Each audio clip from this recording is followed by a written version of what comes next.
موت آنی ہے، ہم سب نے مرنا ہے، موت کا پیالہ پینا ہے۔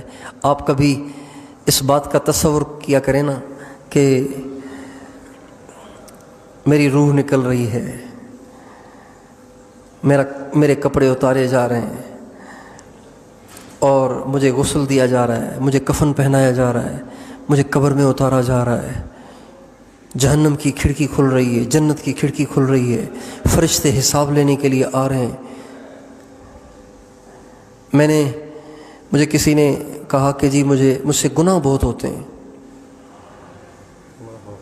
زنا کرنے کو بہت دل کرتا ہے اور بہت ساری برائیاں مجھ سے ہو جاتی ہیں، میں کیا کروں؟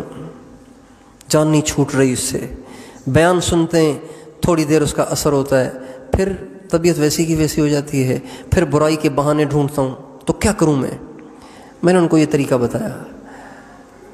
میں نے کہا ہمارے نبی کا ارشاد ہے، اکثروا ذکر ہاضم اللذات، خواہشات کو توڑنے والی چیز کو خوب یاد کرو، اور وہ موت ہے۔ ہمارے نبی نے فرمایا وہ موت ہے۔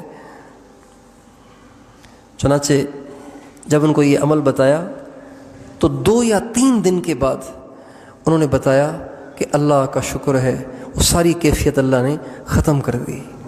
اب تو اتنا ڈر لگتا ہے، جو ہی موت کو سوچنے بیٹھتا ہوں اتنا ڈر لگتا ہے کہ جیسے اب مرا۔ میرے دوستو، جب کوئی قریبی رشتہ دار مر جاتا ہے نا تو انسان کو موت بڑی یاد رہتی ہے۔ جس دن کوئی قریبی رشتہ دار مرا ہو اور دل کو اس کا صدمہ ہوا ہو، اس دن کوئی ننگی فلم دیکھتا ہے، اس دن کوئی ڈرامہ دیکھتا ہے، اس دن کسی کا گناہ کرنے کو دل کرتا ہے، اس دن کسی غیر محرم کو ٹکی باندھ کے دیکھتا ہے، اس دن بدماشی عیاشی کرتا ہے، اس دن برائی کی طرف دھیان جاتا ہے؟ نہیں جاتا، اس لیے کہ ابھی حادثہ پیش آیا تھا دوسرے کی موت کا۔ اپنی موت کو ہم اگر یاد کر لیا کریں تو دل ہمارا کتنا پاک صاف ہو جائے۔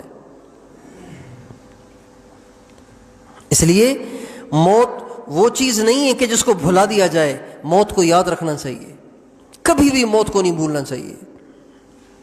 حضور نبی کریم صلی اللہ علیہ وسلم کی یہ کیفیت ہوا کرتی تھی، ہر وقت آپ پر موت کی کیفیت طاری رہتی تھی۔ آپ کے ایک بہت پیارے صحابی ہیں حضرت اسامہ ابن زید رضی اللہ تعالی عنہما، انہوں نے ایک چیز خریدی اور جس سے خریدی اس کو کہا 1 مہینے کے بعد پیسے لے لینا۔ آپ علیہ السلام کو پتہ چل گیا کہ اسامہ 1 مہینے کی ادھار پر چیز خرید کے لایا ہے۔ آپ علیہ السلام نے صحابہ کے سامنے بھرے مجمع میں فرمایا، لوگو ان اسامۃ لطویل الامل، اسامہ کی امیدیں تو بہت لمبی ہو گئی ہیں، 1 مہینے تک اس کو جیتے رہنے کا یقین ہے، حالانکہ میں اللہ کا محبوب ہوں، مجھے اتنا بھروسہ نہیں ہے کہ 1 قدم اٹھاتا ہوں اس کو زمین پہ رکھ سکوں گا یا کہ نہیں، لقمہ منہ میں ڈالتا ہوں پتہ نہیں اس کو چبا کے نگل بھی سکوں گا کہ نہیں۔ ہم کتنے موت سے غافل ہیں، کتنے قیامت سے غافل ہیں، کتنے جہنم سے غافل ہیں، کتنے جنت سے غافل ہیں۔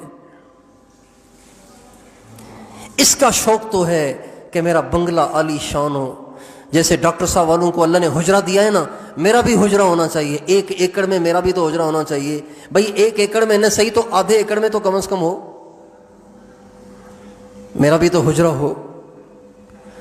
اس کا شوق تو ہے کہ ہمارے پاس حجرے ہوں، ہمارے پاس بنگلے ہوں، ہمارے پاس گاڑیاں ہوں، ہمارے پاس کم از کم موٹر سائیکل تو ہو، میرے پاس بھی زمینیں ہوں، میرے پاس بھی بڑی ملازمت ہو، میری بھی بڑی ساری تنخواہ ہو۔ اس کا شوق تو ہے، اس کا شوق نہیں ہے کہ جنت میں مجھے حضور کا پڑوس مل جائے۔